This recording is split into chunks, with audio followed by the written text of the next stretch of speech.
چې کله وده کېږي د وده کېدلو طریقه پیغمبر علیه الصلاة والسلام بیان کړې ده. سنت طریقه دا چې وده کېږي په اوداسه وده شه، پته نه لګي چې د شپې د سړي نه روح ذکر نه ځي، په اوداسه باندې پرېوځه. دویم سنت طریقه دا چې په ښي اړخ باندې پرېوځه، داخلي لاس دې د ښي اننګینه لاندې باسه.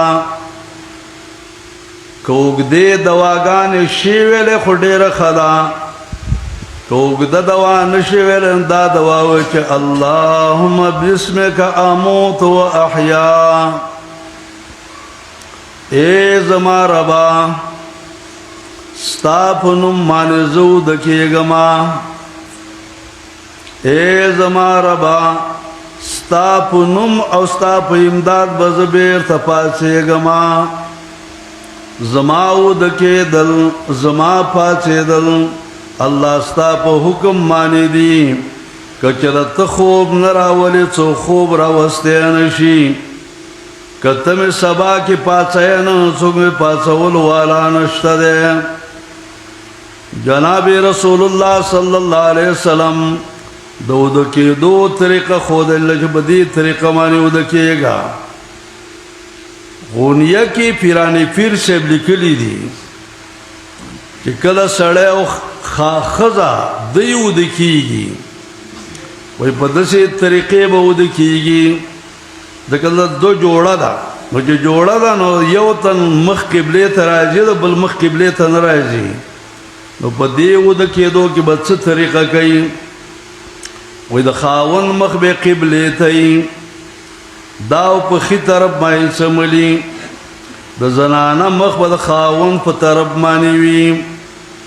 نو عرض دا دی جناب رسول الله سلام حتی کې د وده کېدو طریقه ښودلې ده، او دا طریقه هم ښودله چې سار پاڅېږي. جناب رسول الله صلی الله علیه وسلم وایي کله چې سړی وده شي شیطان راځي، د دې څټ سره درې غوټې اچوي، درې واړه غوټې ناراستی دي، او دا شیطان په هره غوټه باندې یو دم پوکي.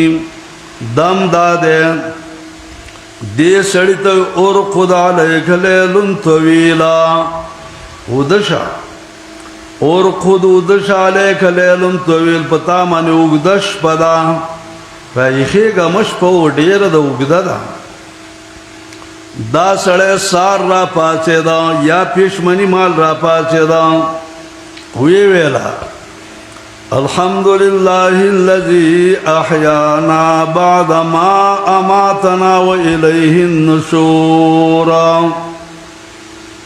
الحمدلله الذي احیانا، حمدونه دی الله غزاد لرا چې مونږ یې را پاڅولو، بعد ما اماتنا فس د هغې نه چې مونږ یې وده کړي وو، ویلیه النشور خاص الله ته بیا هم پورته کېدل قیامت کې. دا دعا کله چې د خوب نه را پاڅېږي دا دعا وویوه الحمدلله الذي احیانا بعد ما اماتنا ویلیه النشور. د شیطان د ناراستۍ چې کومه غوټه ده یو غوټه به کلاو شي. دا سړی ورغی اودس یې کاوه، اودس هم په طریقه د پیغمبر په کار دی، داسې نه چې اودس لم د ځان نه طریقې سړی جوړې کړي. او په دې اوداسه کې اندرون څه کلمات وي، څوک کې امنت بالله ګان وي، څوک کې یو صورت آیات وي، د آیات ساتئ. په اوداسه کې کلمات نشته دی. کله چې د اودس نه فارغ شول بیا کلمات دي لا اله الا الله واشهد ان لا اله الا الله وحده لا شريك له واشهد ان محمدا عبده ورسوله. دا کلمات دي د اوداس نه رستا.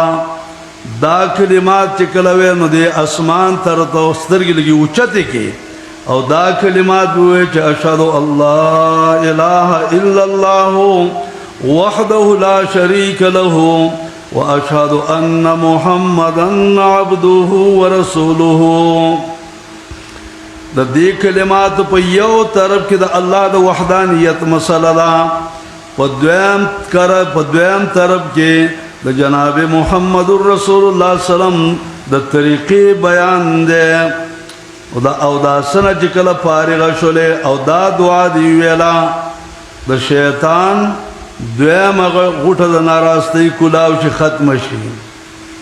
ورور جمعات ترالی مانزل رالی منز دی شروع کا نو چې منز دی وکا د ناراستۍ اگه دریم غوټم ختم شي نو بسوار نشیتن دا سړی ټول ورځ خوشالی.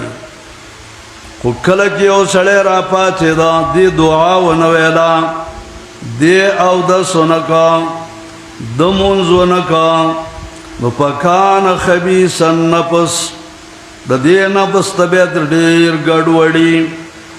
خبره د سړی د یوې خبرې نه دویمه نشي کولی. که دویمه خبره کوي نو یا تمانچه راوباسي او یا سم د چاکو ته لاس کوي.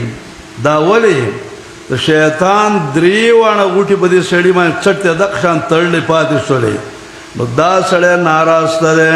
نو سوچ هم څه دوستانو، هر عمل چې د پیغمبر په طریقه وکړو نو خوند کوي که نه کوي. د جناب رسول الله سلام په طریقه چې عمل شي د ډېرې پیدې دي.